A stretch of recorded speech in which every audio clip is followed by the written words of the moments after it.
right, comic fam, thank you for being here today. And if you missed this on the original watch, please catch it on the rewind. If you're not already watching Comics Curing Cancer auctions this weekend to help support raising money for the American Cancer Society so we can all kick cancer's ass. And here's the link to C3 right up there on the side. Right now. So please go join that or participate so we can kick cancer's ass. All right, let's get into it. Today is packed. We got DC and Marvel literally colliding. McFarlane art is smashing records and auctions. Marvel is catching heat for what they've done to Doctor Doom. Keanu Reeves is talking about Constantine 2, and Transformers and G.I. Joe going full TV-MA, and Lois Lane is getting her powers back. DC's dropping a huge trademark tease, and Splinter's shocking return. New Absolute books in 2026, and the Cover Price Daily Shakers Report showing us what's hot in the collector's market. 10 massive stories, no fillers, all killers. All right, you guys asked for all 10 segments, and now we know to deliver. I'm Bryant, and this is Comic Issues Daily, your spot for the biggest news from comics, movies, TVs, and collectibles. Let's get into it. First story we got today is from Joshua Williamson over at comicbookmovie.com. They've dropped a wild one. They're talking about Batman and Deadpool #1. It isn't just another crossover. DC's calling it a metaphysical car crash between two storytelling philosophies. The main story by Grant Morrison with art by Dan Mora is literally throwing the brooding, trauma-driven Dark Knight against the fourth wall breaking chaos of Deadpool. They're facing a reality-bending threat that questions their existence as fictional characters. But it doesn't stop there. The backups are stacked. Constantine is going to meet up with Doctor Strange in a magical team-up from Scott Snyder and James Tynion IV. Joshua Williamson and Hayden Sherman have a Nightwing and Wolverine from Laura Kinney's Wolverine teaming up under Tom Taylor and Bruno Redondo, and Marco Timica and Amanda Connor are bringing Harley Quinn and the Hulk together for some total mayhem. That sounds crazy. All right. And G. Willow Wilson and Danes Cowan deliver an electrifying Static and Miss Marvel story. And then Joshua Williamson also confirmed that this crossover momentum is going to continue into 2026 with new Superman, Spider-Man comics hitting in March and April. We need to know, Harley Quinn and the Hulk or Nightwing and Wolverine, which insane team up are you most pumped to read? Tell us now. And then going into some art records, Rich Johnson from Bleeding Cool reported that Todd McFarlane's original cover art for Batman issue number 423, the one he drew back in 1988, just sold for a jaw-dropping, and I'm serious, jaw-dropping, $781,250. That's a record price for a McFarlane cover, and it's anchored Heritage October 17th. Kyle Faram Collection Comic Art Signature Auction, which raked in $3,678,064 in just one day. Good God, I need to go into the art auction business. This was all part of the late Kef Forums collection, and the result proved just how strong the comic art market is right now. Fromm was known for his incredible Golden Age art, and other pieces in that sale shattered records too. Mac Rabob's Captain Marvel Jr. V for Victory cover went for $337,500, and Lou Fan's Hit Comics number 5 Red B cover hit $275,000, and a CC Beck's Wiz Comics number 19 brought in $118,750.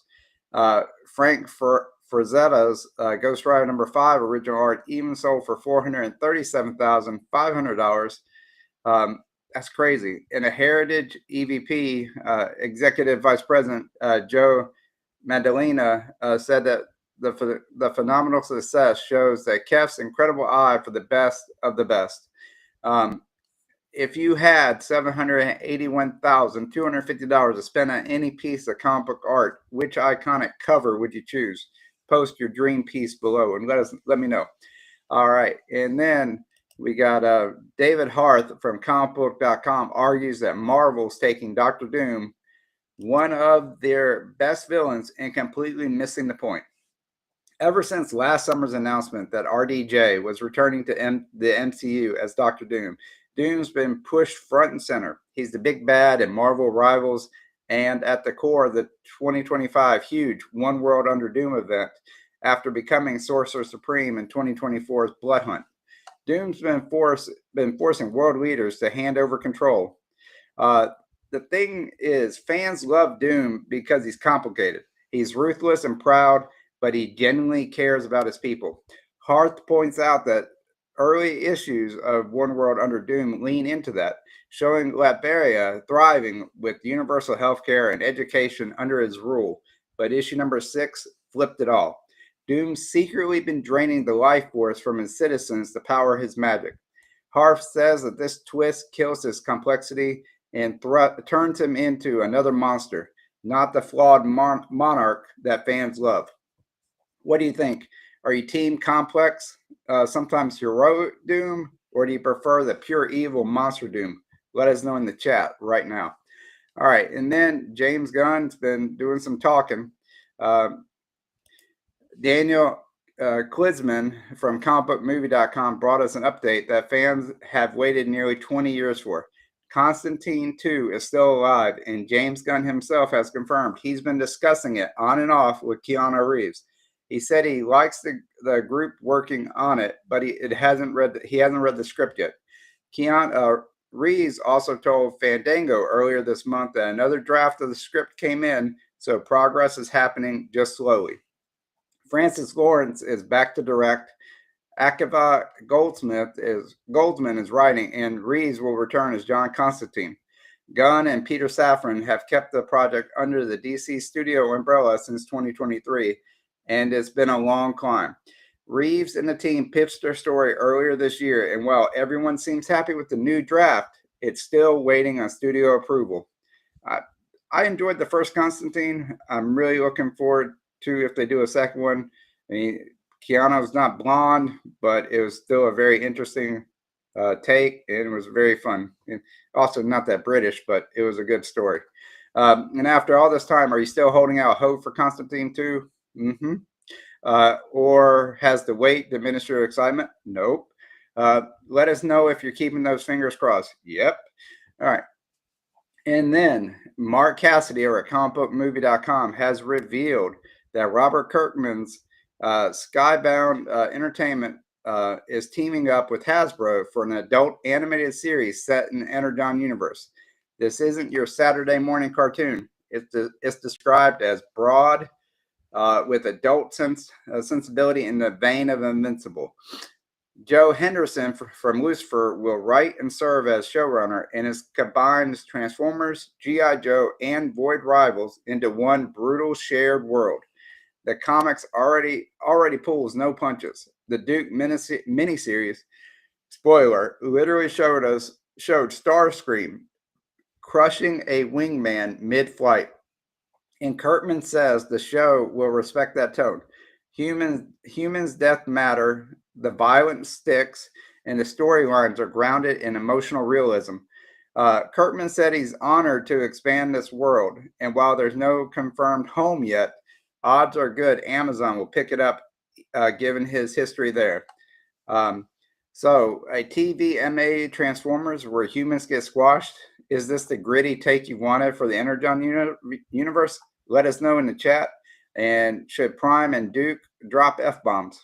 That'd be interesting. I think I would be okay if Duke dropped some F-bombs, but I don't know about Prime. But I do want to hear him say rollout. All right, and then Matt Morrison from Superhero Hype reports that Superman 31, written by Joshua Williamson with art by Eddie Barrows and Eber Ferreira, deliver a game changer. While Superman plans how to evacuate Earth before DC KO events escalate, Lois Lane in the Fortress of Solitude is consulting Kryptonian archives, and out of nowhere, Superboy Prime crashes in, running from a dark side corrupted Sunboy. Right as things look hopeless, Lois starts hovering midair. Superboy Prime reveals Sunboy's energy blast reactivates her dormant Kryptonian abilities, turning her back into Superwoman. She first gained powers after stealing Zod's during Absolute Power in 2024. She didn't steal his powers, they just kind of went back to the wrong person. But lost those powers again in Superman 25 earlier this year. Now she's back in action, and next month promises a full Superwoman, Superboy Prime team up. That should be interesting. Superwoman Lois Lane is officially back. Do you think Lois should permanently keep her powers, or is she better off as the world's greatest reporter? Sound off in the comments and let me know. And then DC's been doing some trademark, I guess, filing. Joshua Williamson at comicbookmovie.com has reported that DC Studios just filed a trademark for Salvation Run, covering films, comics, toys, and more. They're covering all the bases.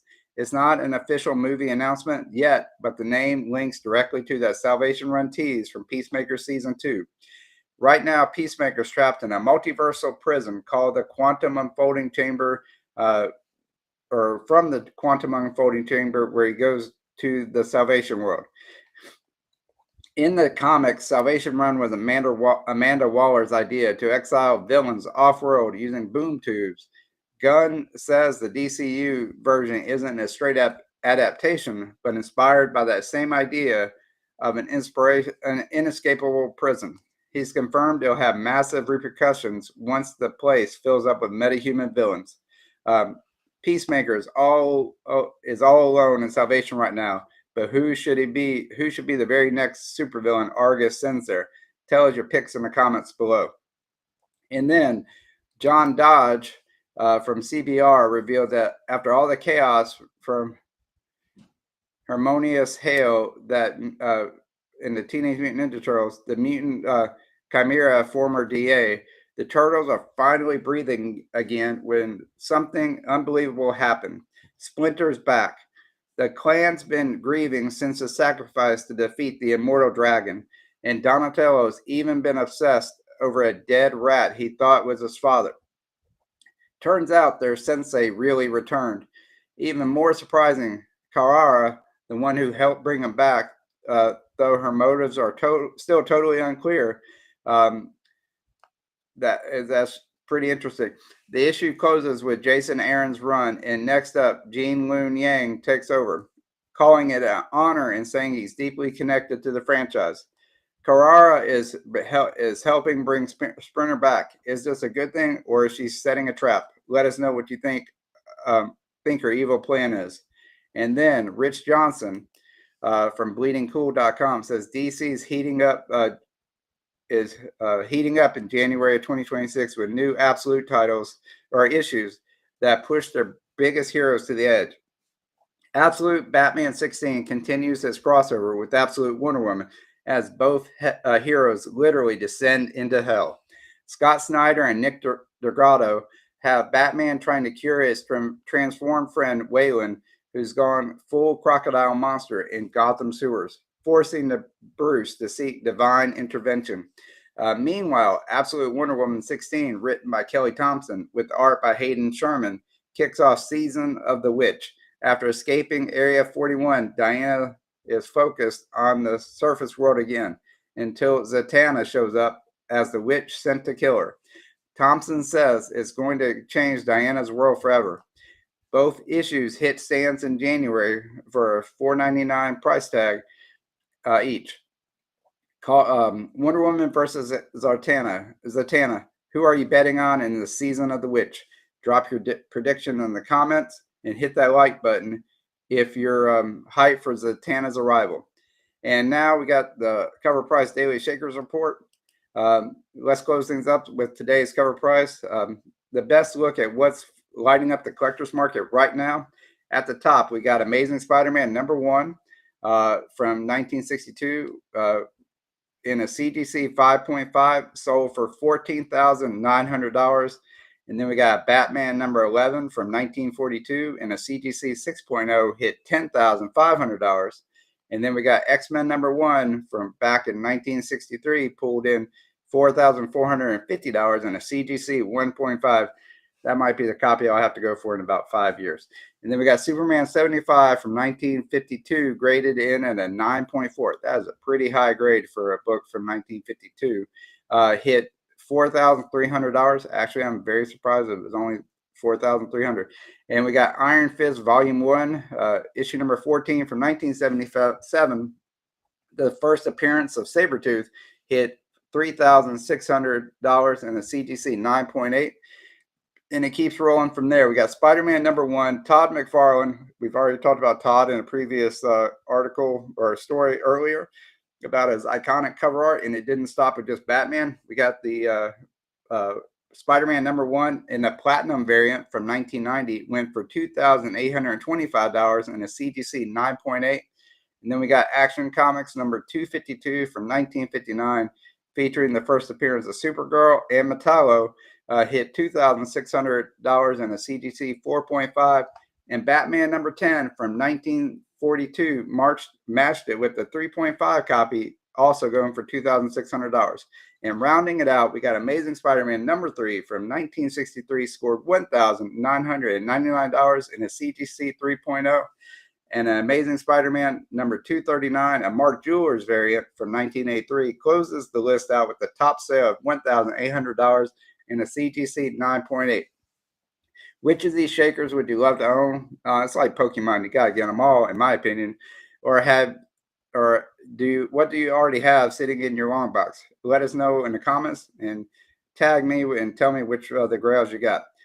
But just wanted to remind everybody right now, happening on YouTube at this very moment, Comics Curing Cancer's online virtual event auctions are live right now happening. Mark from Legion of Comics is having a live stream going on right now, so jump over there after this episode. But it's a full weekend of Comics Curing Cancer art auctions and shows going on all weekend long. Here's the schedule. Check it out.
All right, so after this, jump over to Comics Curing Cancer. Go check that out. A lot of great people have come together to make this happen, to kick cancer's ass. So please go over there. Also, on another note, next weekend, not this weekend, I will have another episode of Comic Channel Origins. This past Sunday, I interviewed Mike from Legion of Comics. Not Legion of Comics, Mike from Lunch Money Comics. That's why this picture is up here right now. Where I interview YouTube comic book creators and talk to them about how they've grown their YouTube channel from 0 to where it is now, with thousands of subscribers and watch hours, how they've grown it, what they've done, best tips, best practices. Please check that out. That's a wrap for Comic Issues Daily, October 23rd, 2025. Which story was your favorite? Let me know in the comments. Hit that like button and subscribe so you never miss your daily dive into the world of comics. Oh, but please don't forget to, if you get a chance, go check out Ron's Comic Closet, link in the description below. And if you use code I have issues at checkout, You get 20% off your first order with Ron. It's got new issues or new releases, back issues, other collectibles. So check that out. Have a good time. And remember, as always, I'm Bryant, and I hope that all of your issues are comics. See ya. Bye.